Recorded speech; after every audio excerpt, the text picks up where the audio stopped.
Hola a todos, bienvenidos a un nuevo capítulo de Los Buenos con Nadie. Como siempre, gracias por estar allí. Y bueno, como les he venido comentando, quiero hacer una serie de rondas de programas en los que vamos a estar tocando y abordando temas de los que creo que lo más importante es entregar herramientas de la mano de expertos para que podamos mejorar nuestro comportamiento hacia los demás, generar empatía desde el entendimiento y el conocimiento. Hoy nos acompaña el doctor Mauricio Leija desde México. Él es psiquiatra infantil, especializado en psiquiatría infantil, es médico cirujano y vamos a estar hablando acerca de los trastornos del espectro autista. Bueno, van a surgir muchas dudas seguramente que él nos va a aclarar. Bienvenido, doctor Mauricio, ¿cómo estás? Hola Adi, muy bien, muy contento de estar aquí en tu programa, participando desde México. Muchas gracias, Mauricio. Bueno, yo quiero entrar con una pregunta que yo creo que a muchas personas les surge y es, bueno, se habla mucho del autismo, de qué es el autismo, etcétera, pero hay unas características específicas o unas señales que le permitan a una persona que no tiene la condición identificar, bien sea en su hijo, en un compañero de trabajo, en un amigo que tiene el trastorno del espectro autista. Sí, fíjate, como el autismo, o más propiamente dicho, trastorno del espectro autista, que es el término actual que le da la Asociación Psiquiátrica Americana, como se conceptualiza como un trastorno del neurodesarrollo. Entonces se entiende que los niños, cuando expresan esta condición, ya empiezan a dar señales desde que son muy pequeños y que lo único que es necesario es que los papás estén muy atentos del desarrollo que están teniendo sus hijos, sobre todo lo que tiene que ver con desarrollo social y con la capacidad de desarrollar el lenguaje. El desarrollo social empieza desde que un niño pequeño de meses de edad empieza a responder, por ejemplo, a una sonrisa o empieza a fijar la mirada en el rostro de sus cuidadores. Y el desarrollo del lenguaje empieza desde el primer año de vida, cuando los niños empiezan a decir mamá, empiezan a decir papá, y ya acercándose a los 2 años empiezan a adquirir más palabras, y ya acercándose a los 3 años empiezan a construir frases.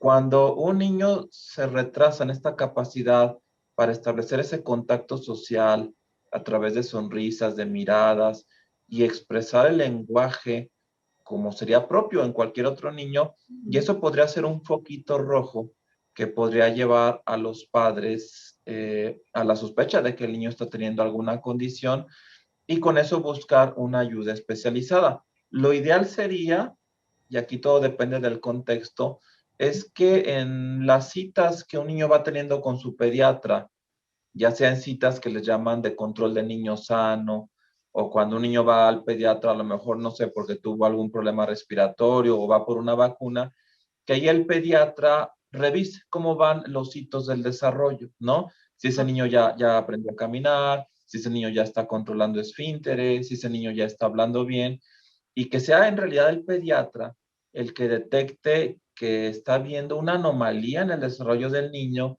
y ya el pediatra haga la derivación, ya sea con un neuropediatra o con un psiquiatra infantil, que habitualmente son los especialistas que vienen a realizar su actividad clínica en este terreno tan amplio que son los trastornos del neurodesarrollo. ¿Hay alguna manera de identificar que, o sea, que no se está hablando de algo normal? Es decir, no sé, pongo un ejemplo. Mi niño tiene 2 años, todavía no habla, no pronuncia palabra, pero él me entiende, se hace entender. ¿Hasta qué punto puede ser considerado, bueno, normal que uno diga, o sea, que no te estreses como papá diciendo, oye, no, pero es que mi hijo tiene algún problema, tiene algún trastorno, o Sí, mira, y simplemente es que no quiere hablar, pues no le da la gana al niñito hablar, o hasta qué punto ya ahí sí uno debe alertarse. O sea, ¿hay alguna manera de medir esto? Sí, pero en realidad lo que buscamos no es tanto que los padres tengan como un mapa mental de cómo se va dando el desarrollo de un niño, sino que si ya ha habido hermanitos y no son padres primerizos, los niños vayan comparando a qué edad caminó el otro niño, a qué edad habló, y vayan viendo si este bebé va cumpliendo más o menos con esos tiempos del desarrollo. Ahora, Ok. cuando son padres primerizos, también pudiera ser que entonces la tengan un poco más difícil, porque sí me ha tocado ver familias de padres primerizos que el niño no habla, ya tiene 2 años y les parecía algo normal.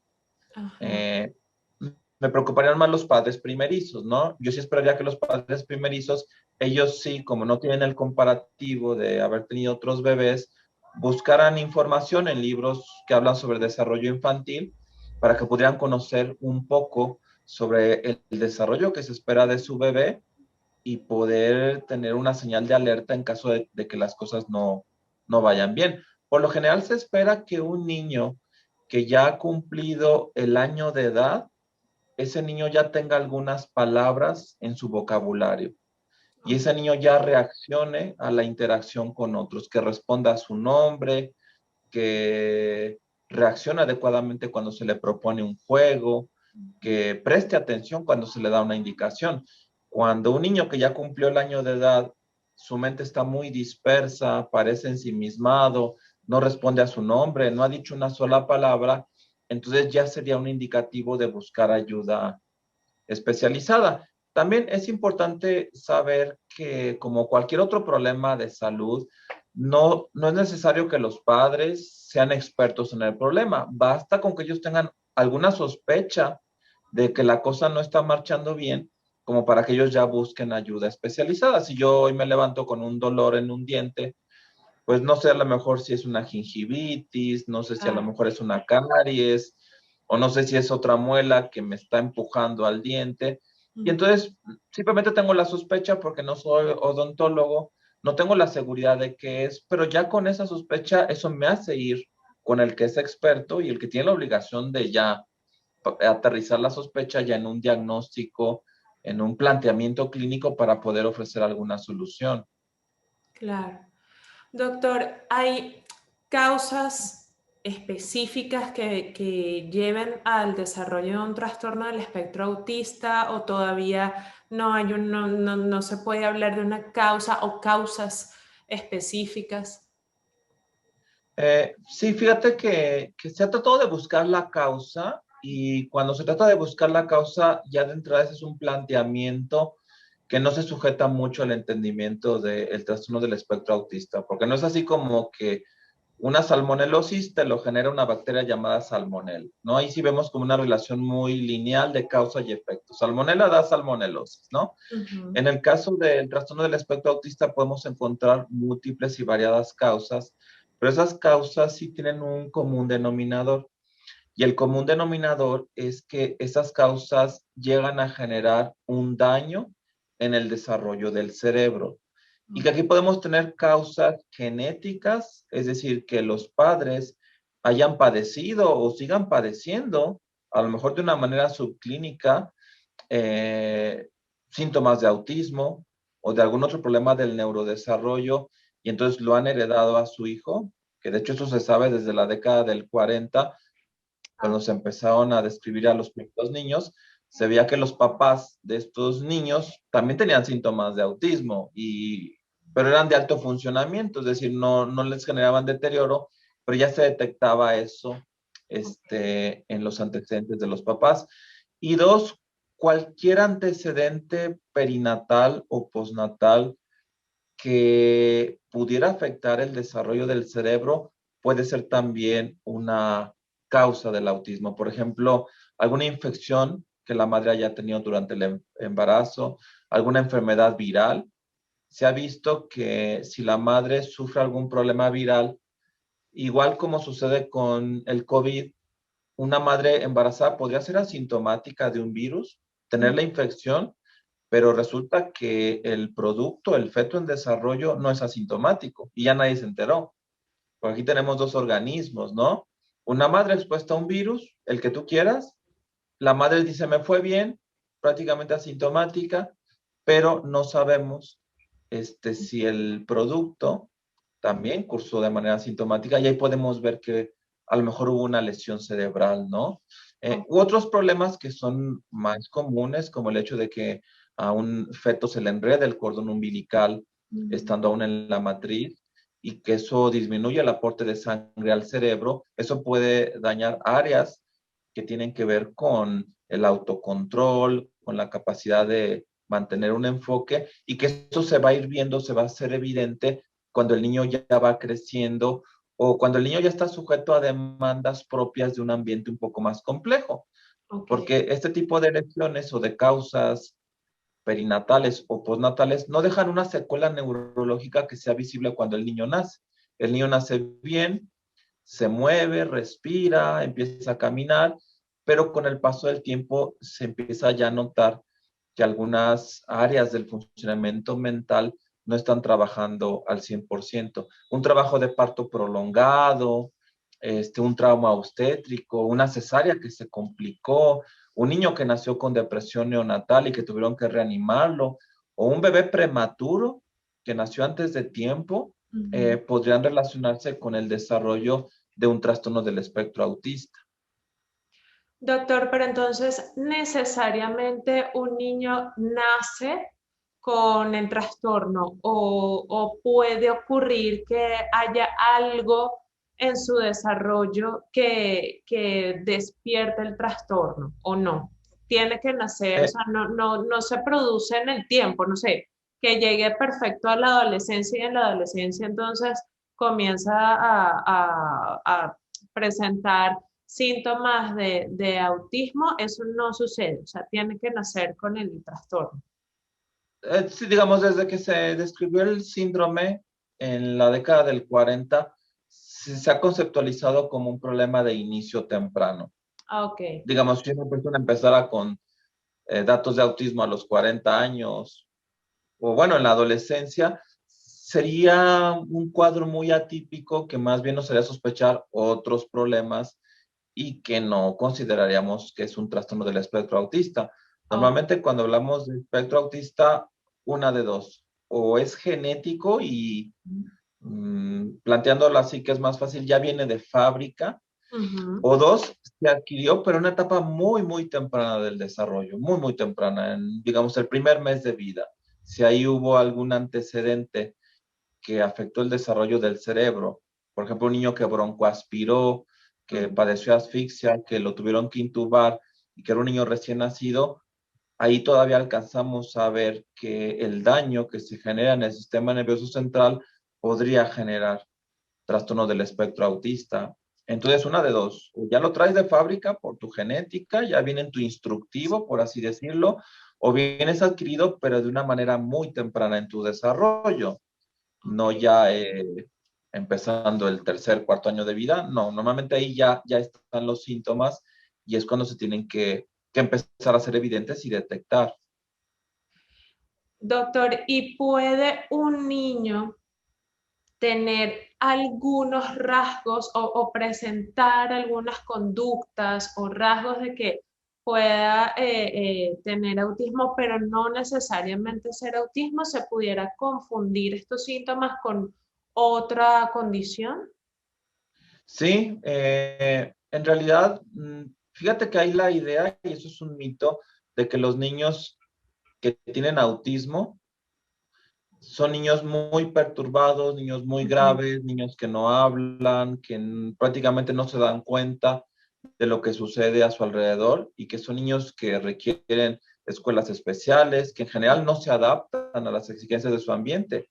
Pero se ha visto, y esto está fundamentado en la literatura y es totalmente lógico, que como cualquier problema médico o cualquier problema de salud, hay grados de gravedad. De hecho, eso aplica para toda la medicina, ¿no? Claro. Eh, por alguna razón se ha creído que los psiquiatras solamente vemos problemas graves y que Mm, entonces los problemas también de salud mental o los trastornos mentales son problemas graves, ¿no? Pero en realidad todos los trastornos mentales, y esto lo explica la Asociación Psiquiátrica Americana en el DSM-5, que es el manual que usamos para diagnosticar, todos los trastornos mentales, donde incluimos los trastornos del neurodesarrollo, pueden ser leves, pueden ser moderados o pueden ser graves, como cualquier afección médica, exacto. ¿no? En ese sentido, el autismo, o mejor dicho, el trastorno del espectro autista, que es el término correcto, pues puede tener grados de gravedad. Y entonces, durante mucho tiempo, se consideró nada más como que el grado más grave, en donde los niños tenían un grado de afección mayor que les impedían funcionar, pero también se ha visto que hay casos de autismo leve que cumple criterios para autismo, pero que los niños son más funcionales. De hecho, desde la década del 80 ya se hablaba de autismo de alto funcionamiento, es decir, niños que les fallaba la interacción social, que les Mm, fallaba la comunicación, que tenían un patrón muy restringido de intereses, pero que ahí la llevaban, ¿no? Eran niños felices, que iban en la escuela regular, tenían poquitos amigos, pero no había mayor problema. Y que después ese grupo de niños con este autismo leve o este autismo de alto funcionamiento se les empezó a considerar como niños con síndrome de Asperger, porque desde la década del 40, Hans Asperger había descrito también niños con autismo, al igual que Leo Kanner en la misma década, pero niños que tenían recursos, que tenían más herramientas para salir adelante, y por eso se empezó a utilizar esta categoría, que después se abandonó para más bien hablar de que el autismo era una categoría que abarcaba un grupo muy amplio de condiciones que tenían un común denominador, pero que se expresaban de manera diferente en cada niño.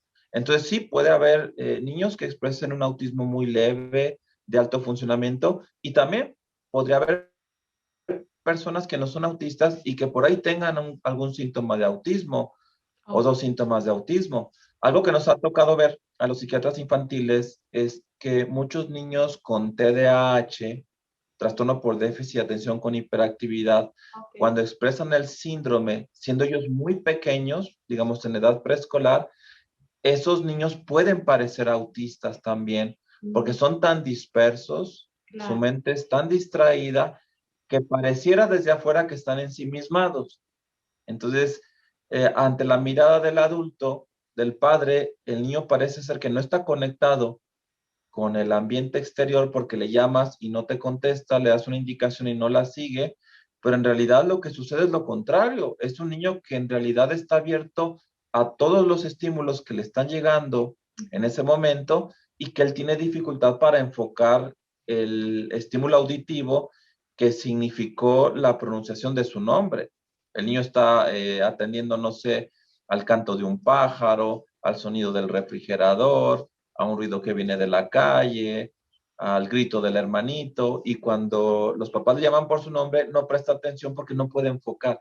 Y entonces pudiera parecer un niño autista y en realidad es un niño que tiene problemas para fijar su atención y que entonces el diagnóstico sería el TDAH, el trastorno por déficit de atención con hiperactividad, que en ese sentido vemos cómo los trastornos del neurodesarrollo pueden traslaparse y que entonces un niño con TDAH puede parecer autista, un niño con autismo también puede tener síntomas de TDAH, y entonces pueden compartir múltiples y variados síntomas dentro de este espectro muy amplio que son los trastornos del neurodesarrollo. Ok. Doctor, ¿hay alguna relación entre la nutrición, la alimentación y el autismo? ¿Es posible porque bueno, he leído sobre el tema y he leído algunos casos de mamás que dicen que algún determinado alimento, como por ejemplo el azúcar, ellas consideran pues que les despertó el autismo en su niño o otro tipo de casos también. ¿Es posible esto? O sea, la nutrición, los alimentos, los componentes de los alimentos sí pueden tener alguna relación con el despertar del trastorno. No, sí entiendo que ha habido algunos reportes de casos donde pareciera que existe esta correlación entre algunos tipos de alimentos y la expresión del síndrome.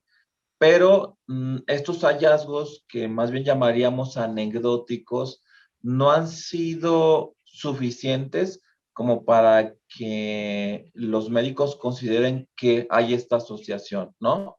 En realidad, nos atreveríamos a decir que la mayoría de los niños expresan el síndrome sin que esto esté asociado a su conducta alimentaria, con los nutrientes que reciben. Sin embargo, pasa algo interesante. Pudiera ser que alimentos que generan cierto grado de euforia, Ujú. como alimentos que tienen alto contenido de azúcar, puedan un poco exacerbar cierto grado como de hiperactividad Ok. en algunos niños que padecen trastornos del espectro autista, y también el trastorno coexiste con un trastorno por déficit de atención con hiperactividad. Sin embargo, en la inmensa mayoría de los niños no sucede esto. Mm. Ahora, también pasa que cuando tú le enseñas un dulce a un niño, eso también tiene un efecto psicológico, Ujú. aún antes de que el niño se coma el medicamento. De hecho, eso pasa no nada más en los seres humanos, también en el reino animal, ¿no? Mm. Si tienes una mascota y le muestras una galleta, pudiera ser que tu mascota se ponga hiperactiva Claro, antes de que tú le des la galleta o el premio. Y no podrías entonces atribuirlo a que el nutriente ejerce un efecto en el organismo si todavía ni se lo come. Lo claro. mismo pasa cuando le muestras dulces a un niño o algún alimento que genera un efecto psicológico, pudiera ser que eso le eche gasolina a algunos síntomas que no son tan evidentes Mm. cuando no hay ese estímulo. Sin embargo, no por eso tampoco se tienen que prohibir. Digo, todos tenemos derecho a emocionarnos con algún alimento, Claro. ¿no? Eh, sin que los tengas que restringir, porque finalmente la condición ya está, que se puede inflar un poco por factores psicológicos, pues creo que eso hasta ayuda a saber que hay un problema ahí, pero no como para hacer una recomendación dietética. Ok. Y los medicamentos, hay medicamentos que quizá puedan exacerbar también como las conductas propias del autismo. Fíjate que en general, en cuanto a los medicamentos que se utilizan en pediatría, no podríamos considerar que la administración de uno de ellos pueda generar un síndrome Ujú. eh, que sea semejante al autismo. No, no existe eso.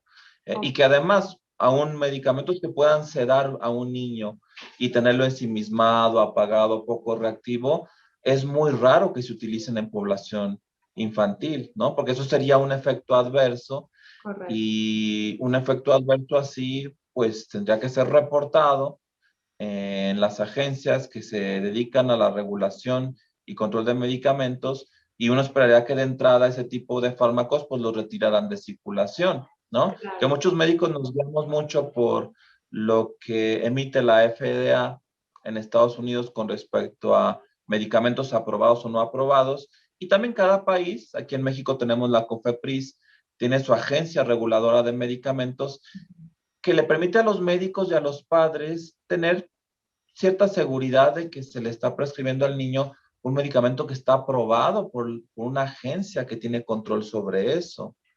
Porque a veces se cree que no hay un mediador así, sino que el médico elige un medicamento y que el medicamento puede ser muy peligroso. Ujú. Normalmente no puede ocurrir eso. Siempre hay un organismo que está controlando la prescripción y que está permitiendo que medicamentos salgan al mercado, y que los médicos estén informados de que están aprobados o no para su uso en población infantil. Correcto. Ahora hay bueno, no es de ahora, lo que pasa es que obviamente con la pandemia de COVID y ya las vacunas que hay por COVID vuelven a traer este tema a la palestra, y es también la relación de la vacuna con cierto tipo de enfermedades o trastornos. Eh, Hablemosle también a las personas acerca de, ¿pudiera haber alguna relación entre vacunas y aparición también del trastorno, o definitivamente esto es un mito? Fíjate, sí se publicó hace algunos años un estudio en donde se establecía esta correlación Ujú. entre la aplicación de vacunas y desarrollo de autismo, pero esa publicación fue anulada por los editores porque la metodología con la que se realizó no cumplía con los estándares científicos y entonces se consideró que aunque sí fue publicada y sí tuvo peso, incluso dentro del gremio médico, eh, fue una publicación que realmente no estaba generando conocimiento que fuera valor, tanto en el mundo científico como en la vida práctica, y que además nadie lo ha podido replicar. No ha habido otros reportes o hallazgos en donde se pueda establecer ya en la práctica clínica, fuera de investigación, una correlación entre vacunación y el desarrollo de autismo, porque en realidad la vacunación es un fenómeno ya bastante común en nuestra época actual. La inmensa mayoría de los niños en el planeta reciben vacunas y la inmensa mayoría de los niños en el planeta no desarrollan autismo. Entonces, es más, hasta pudiera ser al revés. Si queremos establecer asociaciones, más bien yo diría que todo pesa al hecho de que si un niño tiene sus vacunas, más bien la evidencia hace que el niño no vaya a desarrollar el autismo, porque la mayoría de los niños están vacunados de múltiples y variados padecimientos y no desarrollan un trastorno del espectro autista. Entonces, la postura actualmente de asociaciones neurológicas, psiquiátricas, de grupos académicos, de asociaciones científicas, es que no existe esa correlación y por tanto no hay esa alerta que tendría que ser si realmente se pudiera dar este fenómeno. Entonces, la recomendación es que si un niño tiene que aplicarse sus vacunas, que se las aplique y no pensar en que pueda haber esta posibilidad. Hay más daño o más riesgo al no vacunar a un niño que al hacerlo. Exactamente, que al no hacerlo. Doctor, si pudiéramos hablar de mitos relacionados con el trastorno del espectro autista, ¿cuáles pudieran ser esos mitos? Bueno, el primer mito que ya lo mencioné es creer que los niños con trastorno del espectro autista expresan una sintomatología grave. Es decir, que el que tiene autismo es el que está muy perturbado. Eso es falso. Hay formas de autismo moderadas o graves y entonces se tiene que hacer un diagnóstico para poder dar un buen seguimiento y mejorar la calidad de vida del niño o del adolescente. Porque aún un autismo leve o autismo de alto funcionamiento o lo que se consideraba síndrome de Asperger te puede generar dificultades para adaptarte a tu entorno social y cuando se hace el diagnóstico, los pacientes descansan, se sienten más empoderados en el sentido de que, ya entiendo qué es lo que me pasaba, yo tengo esto, pero ahora estoy yendo con un doctor y el doctor sabe que esta es mi condición y yo voy a estar en tratamiento y ya saben lo que sucede y ya tienen más control porque ahora ya pueden ir al médico. Entonces, el primer mito es creer que todos los casos son graves. El segundo mito también, ya lo mencionamos, el creer que medicamentos o vacunas puedan generar el síndrome. Eso es falso y no está fundamentado por la ciencia. Desafortunadamente, sí hubo una publicación que se anuló y que fue lo que generó todo este mito, porque finalmente los mitos sí se alimentan de algo, ¿no? Claro. Como dice el dicho, cuando el río suena es porque agua lleva. Entonces, sí ha habido reportes anecdóticos, cosas extrañas que sí le dan fuerza a los mitos. Un mito que ha ido perdiendo fuerza, pero que todavía hace 30, 40 años tenía mucho peso, es que el trastorno del espectro autista se genera por problemas en la crianza o problemas que tienen que ver con la manera en cómo los padres tratan a sus hijos.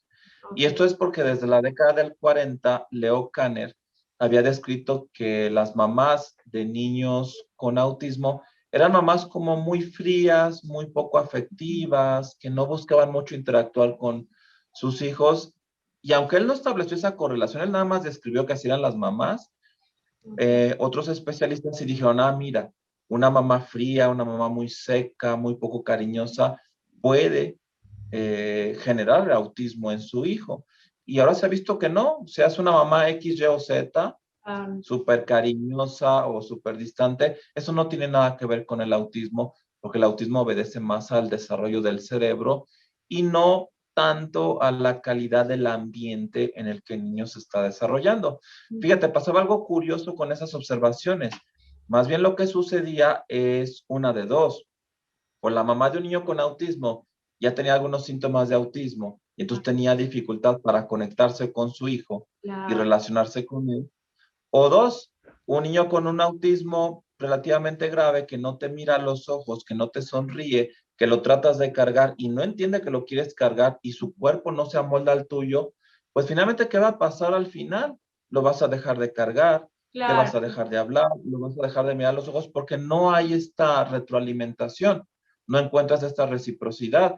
Entonces, realmente lo que observó Leo Kanner es o padres autistas también, o padres que se habían adaptado al autismo de su hijo y que entonces interactuaban de una manera un poco más distante porque el niño no les permitía más. Si tú llegas con un niño con autismo y lo abrazas, podría ser que el niño tenga un episodio de ira inapropiada y claro, esté llorando media hora porque para él ese estímulo puede ser aversivo.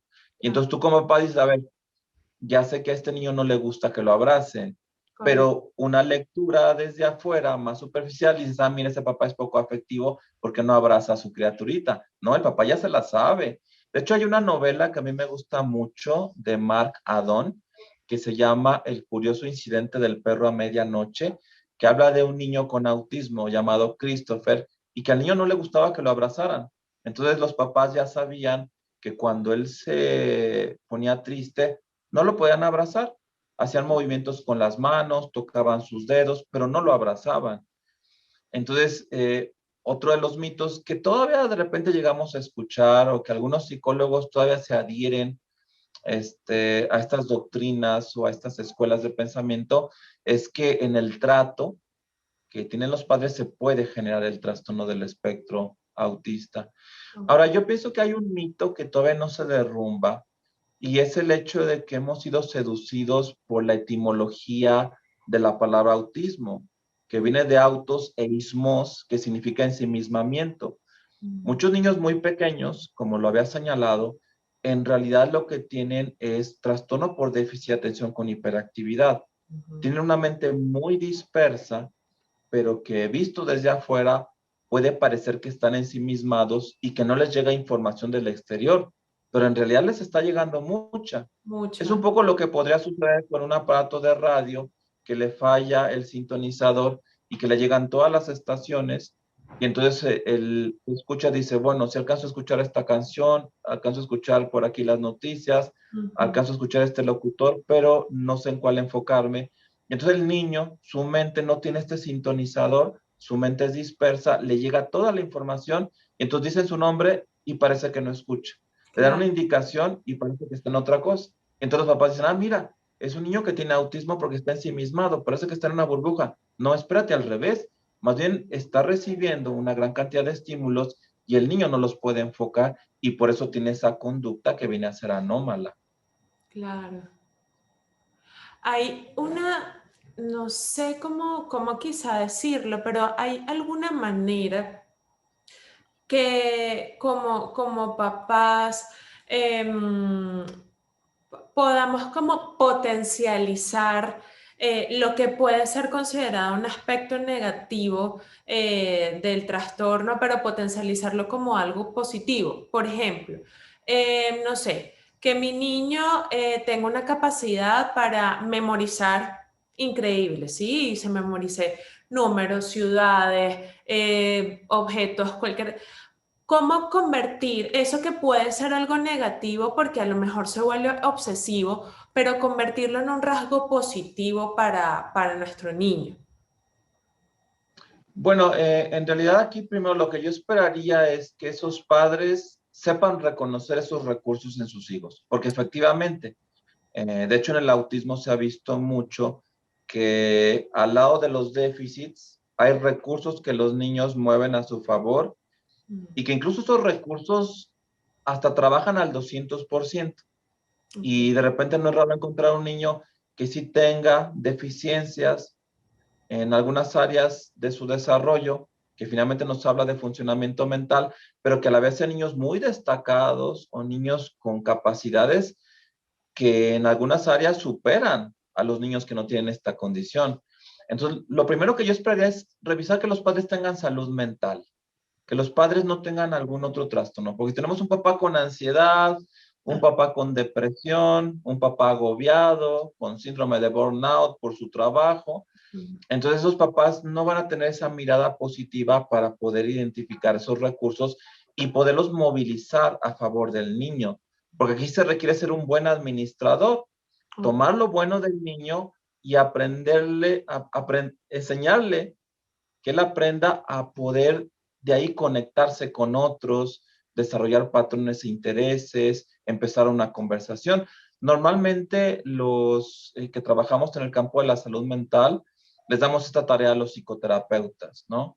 Que un psicoterapeuta conozca a la familia, evalúe al niño, pueda evaluar los recursos y pueda orientar a los padres, que ellos tengan este apoyo de cómo movilizarlo a favor del niño. Creo que sí sería importante que los papás tengan este recurso psicológico para poder ayudar a sus hijos, que hacerlo de una manera más espontánea sin la orientación de un profesional. Doctor, uno ya como adulto, me pongo en un espacio ya laboral. Eh, Llega quizá un compañero nuevo a la oficina, que bueno, logró ese puesto de trabajo y resulta que tiene trastorno del espectro autista. No lo ha dicho, nadie lo sabe.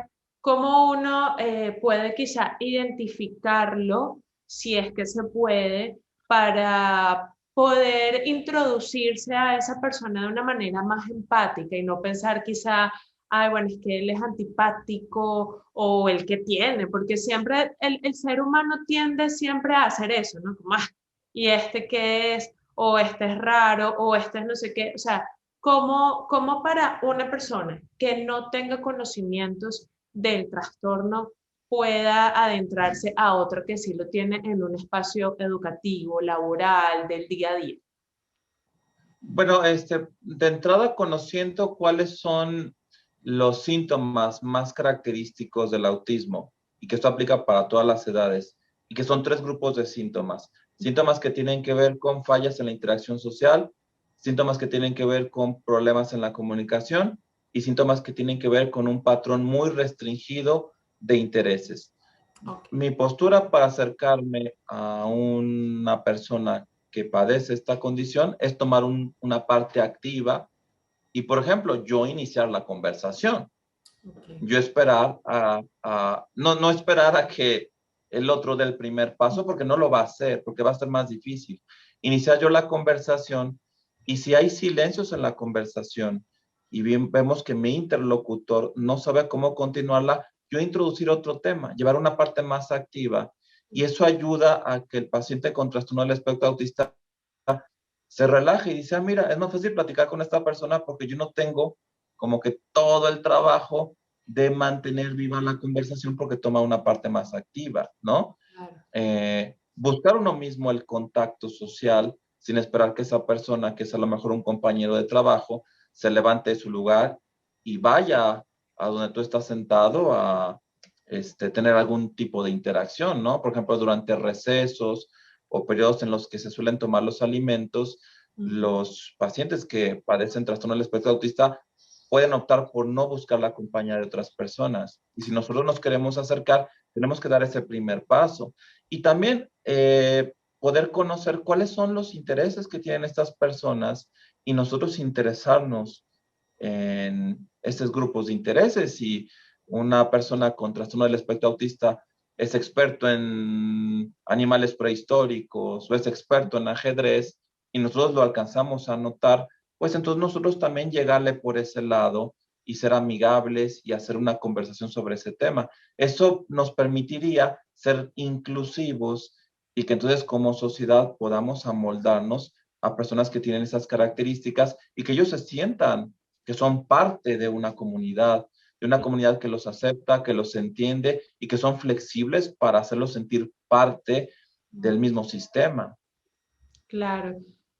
Mauricio, en la etapa escolar, eh, ¿qué debería ser lo correcto que uno como papá haga con su niño que tenga el trastorno? Es decir, lo ideal es meterlo en una colegio o escuela, etcétera, con niños considerados especiales, entre comillas, o más bien incluirlo en un colegio que no tenga ningún tipo de distinción y que pueda incluirse precisamente más fácilmente en la sociedad ya más adelante. ¿Cuál debería ser como el camino a seguir?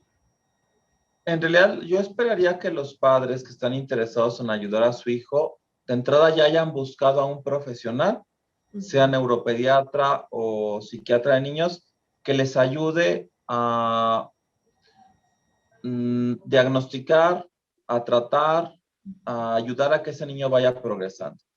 Y cuando ya la apuesta es que el niño progrese, que el niño se adapte, entonces lo congruente con esa apuesta sería que el niño esté en una escuela regular, porque aquí lo que nosotros estamos haciendo es ayudar al niño a adaptarse a las exigencias normales que tiene cualquier otro niño. Le Claro. estamos ayudando. Esa sería como la primera apuesta. En el caso de papás que digan, no, nosotros no lo queremos medicar, nosotros estamos en contra de los tratamientos, el niño va a seguir así, bueno, entonces sí busca una escuela que sepan que el niño va a tener una condición y donde no le exijan lo que le exigen a otros niños porque tú no lo vas a estar tratando. Ujú. Entonces, si la postura, que es la que yo esperaría de los padres, es ayudar a su hijo y ya han echado mano de los profesionales de la salud, pues entonces lo ideal sería que el niño pudiera estar en el sistema regular, en escuelas donde se exige lo que se le exige a otros niños que no tienen esta condición y que a lo mejor sí se vale que el niño dentro del sistema regular pueda tener algunos apoyos psicológico, pedagógico, pero estar en el sistema regular, que el niño pueda exponerse a las demandas del ambiente, porque finalmente es el mundo al que va a salir, ¿no? El día de mañana, el mundo no se va a moldar tan fácilmente a un niño con estas características. Entonces, en el proceso de ayudarle, lo mejor es que el niño se rodee de niños que no tengan esta característica, porque también me ha tocado conocer casos de niños con problemas del neurodesarrollo que van a escuelas donde hay otros niños con la misma condición y entonces empiezan a mimetizarse entre ellos con pautas de comportamiento. Por ejemplo, si el niño de al lado tenía un tic, pues ya resulta que el niño para mi paciente ya empezó a copiar el tic, ¿no? O sea, hay una niña que no regula sus emociones y grita y llora, ya mi paciente ya también empieza a gritar, ya a llorar. Se empiezan a mimetizar. Necesitamos que un niño con trastorno del espectro autista se relacione con personas que no tienen esta condición para que le ayuden a salir a flote. No tiene mucho valor eh, llevarlos a centros donde conviven con niños con la misma condición y en donde los maestros se amoldan a las necesidades especiales del niño, porque eso no es sacarlos a flote, eso es mantenerlos en el nivel de funcionamiento que tienen, que suele ser bajo. Claro. Doctor, y para un niño, yo, mamá o un papá de un niño que pues es normal, vamos a poner esa calificación, o sea, no tiene ningún tipo de trastorno, ¿cómo explicarles? Mira, un compañerito tuyo del colegio, sutanito, menganito, tiene esta condición, debe ser respetuoso con él, entenderlo. ¿Cómo lidiar el otro lado? Porque sabemos que los niños a veces tienden a ser crueles y no necesariamente es porque quieran ser crueles, sino porque, bueno, los niños son sin filtro y a veces, bueno, no conocen, no entienden, no saben y a lo mejor uno como adulto tampoco les ha aportado las herramientas. Entonces, ¿cómo hacer del otro lado que el niño considerado normal acepte y entienda a su compañerito con algún tipo de condición? Creo que los niños que van a convivir con otros alumnos que tienen este tipo de trastornos del neurodesarrollo tienen que entender que hay una gama muy amplia de conductas humanas que son expresables y que las podemos ver con el que está al lado de nosotros. Mm. Y creo que bastaría con ayudar a estos niños normales a entender el valor del respeto a las otras personas y a diferentes maneras que tienen otros niños o seres humanos de conducirse. En realidad, una educación con valores que tendría que aplicar para todo el mundo, no nada más para mi amiguito que tiene autismo y que es mi compañero de salón y que está sentado al lado de mi banca. En realidad, esto aplicaría para toda la comunidad de niños, también el niño que es gordito, ¿no? O el niño que a lo mejor a mí me parece que tiene un aspecto desagradable o que tiene alguna malformación. Claro. Yo tendría que conducirme como un niño respetuoso hacia múltiples y variadas condiciones y no tanto hacer que estos compañeritos sanos se vuelvan expertos en autismo o que manejen esta etiqueta, porque también algo que hay que tomar en cuenta es que el niño con autismo que asiste a una escuela regular también tendría el derecho de que su diagnóstico se mantenga como algo confidencial. Es decir, aunque sí se vea que es un niño con características distintas y que le batalla con algunas cosas, pudiera ser que los papás digan, nosotros queremos mantener esto como confidencial y que entonces nunca haya una plática de una maestra de que, a ver, es que Pedrito es un niño con autismo y los niños autistas son así y así y así y ustedes tienen que tratarse así. No, vamos a respetarnos todos, vamos a entender que hay una gama muy amplia de conductas humanas y que todos convivimos y que todos tenemos que ser amigables y todos nos tenemos que apoyar, ¿no? Aunque no sepamos el diagnóstico de un niño, porque también se vale que los padres cuiden la confidencialidad, porque desafortunadamente en muchas escuelas el revelar esta información médica puede ser contraproducente porque luego la evaluación psiquiátrica va a dar al expediente escolar y eso puede llegar a miles de personas, caer en muchas manos, entonces pudiera ser que el niño sea discriminado o que haya una hasta postura negativa de algún maestro hacia ese niño que ya de antemano lo puede considerar problemático. Claro. Doctor, o sea, un niño, bueno, y ya cuando crece, puede llegar a tener una vida normal, es decir, que soy muy cuidadosa de usar ese término normal, no me gusta mucho utilizarlo, pero bueno, de tratar de tener una vida como cualquier persona que no tenga algún tipo de trastorno, ¿es posible? Sí, es posible porque con la conceptualización actual que se tiene de estos problemas como trastornos del neurodesarrollo, sabemos que son condiciones que se generan en el cerebro de un niño y el cerebro de un niño es un órgano en desarrollo. Quiere decir que no está escrita la última palabra en desarrollo cerebral, entonces es como la estatura, ¿no? Si una mamá me dice, a ver, doctor, mi hijo está muy chaparrito, ¿usted cree que va a ser un adulto chaparrito? Yo pues decir, bueno, no sé, a lo mejor va a ser un gigantón, va a ser un adulto de 2 metros y va a dar el estirón en la adolescencia, Claro. porque el desarrollo es impredecible. De hecho, el desarrollo ni siquiera es continuo. El desarrollo se puede acelerar, luego se frena, se pausa y luego puede tener otro acelere. De manera que en el caso de estos niños, sobre todo si reciben tratamiento, pudiera hacer que al llegar a la adolescencia o a la vida adulta, la sintomatología se haya atenuado lo suficiente como para considerar que ya no cumplen criterios para el diagnóstico y que realmente este problema está superado y es cosa del pasado. Ok. Eso es posible. Doctor, en su experiencia atendiendo niños, eh, no sé si me pudiera responder esta pregunta, pero eh, ¿cuáles pueden ser las necesidades de un chiquito que ha sido diagnosticado con un trastorno del espectro autista? O sea, ¿qué le dice usted a un niño, no sé, de lo que de verdad necesita y quiere para su vida? ¿Qué espera de sus papás o de las demás personas? ¿Cómo lo traten y cómo actúen con él? Lo que el niño necesita primero, llevar un seguimiento médico. Ese es un derecho del niño, como cualquier portador de alguna condición. Y dos, que su familia funcione bien, que ahora se ha visto y se le ha dado mucho peso al funcionamiento familiar. De hecho, la Academia Americana de Psiquiatría Infantil y de la Adolescencia ha dicho que todo niño que acude con un psiquiatra infantil debe recibir también una evaluación familiar. Entonces, los médicos tenemos que estar muy atentos de que la familia del niño funciona bien, porque si esa familia funciona bien, entonces va a ser un ambiente enriquecedor, positivo, para que ese niño encuentre las herramientas, los recursos que necesita para poderse desarrollar con normalidad y no ser un niño deprimido, ansioso, porque los papás se están divorciando o porque los papás tienen otro tipo de problemas que no han sido tratados.